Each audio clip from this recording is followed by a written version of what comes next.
A Plague of Silent Calls Inside India's Scam Centers, written by Singh. Have you ever gotten a weird call saying you won a lottery you never played? Or maybe someone pretending to be from your bank asking for your info? These calls are more common than you might think. These calls often come from scam centers, which are becoming increasingly sophisticated. They use various tactics to trick people into giving away their personal information or money. These calls, often coming from crowded, plain-looking buildings in India, show the bad side of India's call centers. These buildings might look ordinary from the outside, but inside, they are hubs of fraudulent activity.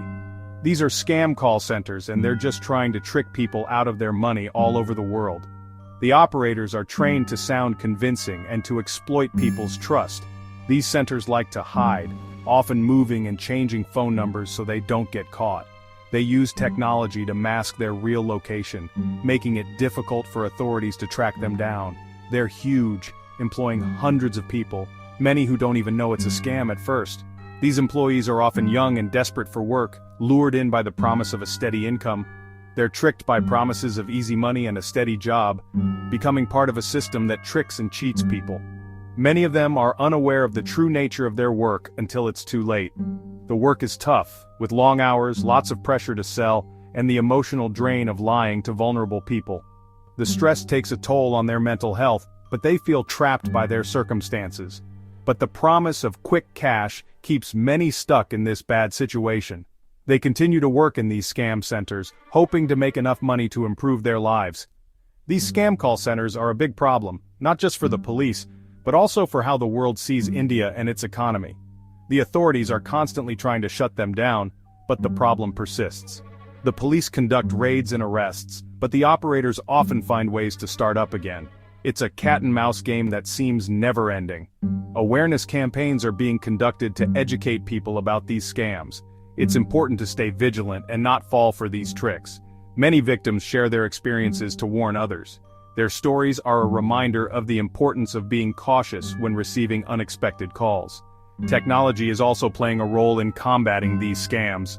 Caller ID apps and other tools can help identify and block scam calls, providing an extra layer of protection. Reporting scam calls to the authorities is crucial. It helps them track down the scammers and take action against them. While the fight against scam centers is challenging, there is hope. With increased awareness, better technology, and persistent efforts from law enforcement, we can make a difference. It's also important to remember that not all call centers are bad. Many provide legitimate services and contribute positively to the economy. Genuine call centers help businesses and customers connect, offering valuable support and services. They are a vital part of the global economy. Combating scam centers requires a collective effort. Communities, businesses, and authorities must work together to tackle this issue. By staying informed and vigilant, we can protect ourselves and others from falling victim to these scams. Together, we can create a safer and more trustworthy world. Voices from the Shadows: The Tactics of Deception. Written by Rajat Sharma. Imagine you answer a call, and a nice voice tells you about a great way to invest, promising tons of money. The voice is friendly, professional, and seems trustworthy. You might think, this could be my chance to finally make some extra cash. But behind that friendly voice is a well-rehearsed script designed to manipulate your emotions and make you believe in something that isn't real. This is a classic trick used by scammers in Indian call centers. These call centers are often bustling with activity, filled with employees who are trained to sound convincing and trustworthy. They use sophisticated techniques to make their stories believable, often working in teams to ensure that their deception is seamless. They take advantage of people wanting money and being easily tricked, using clever scripts and mind games to lure their victims. These scripts are meticulously crafted, with every word and phrase designed to elicit a specific response. The scammers are trained to handle objections, answer questions, and keep the conversation moving towards their ultimate goal, getting your money or personal information. Another common trick is pretending to be someone else. They might pose as a trusted authority figure like a police officer, a government official, or a representative from a well-known company. By assuming these identities, they create a sense of urgency and importance, making it more likely that you'll comply with their demands. Scammers act like they're from the government, banks, or tech support, making it seem urgent and important. They might tell you that your bank account has been compromised, that you owe back taxes, or that your computer has a critical virus. These scenarios are designed to create panic and make you act without thinking. They use scare tactics, threatening legal trouble or money loss if you don't do what they say.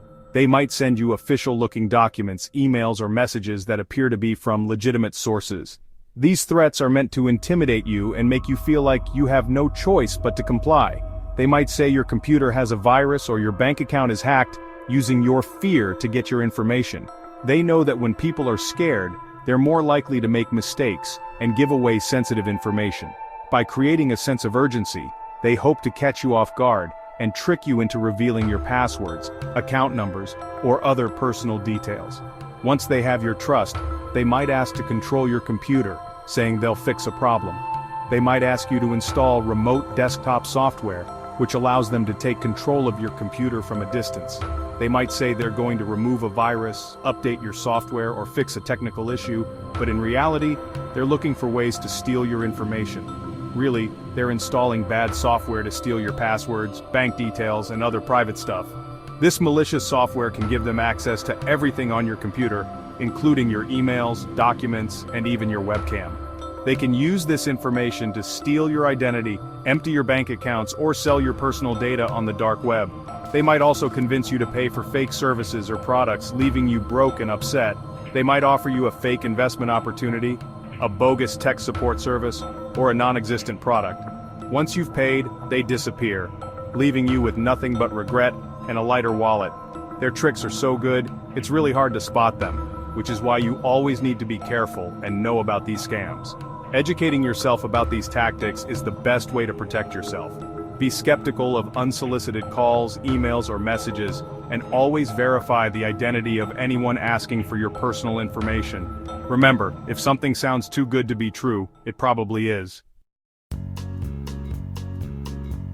The Price of Deceit: India's Tarnished Image, written by Ravinder Singh. All these scam call centers in India have really hurt the country's reputation around the world. Even though India has done great things in many areas, these scams create a bad impression. Other countries often connect India with these scams, making them trust India less. This hurts businesses, tourism, and even how people from different countries see each other.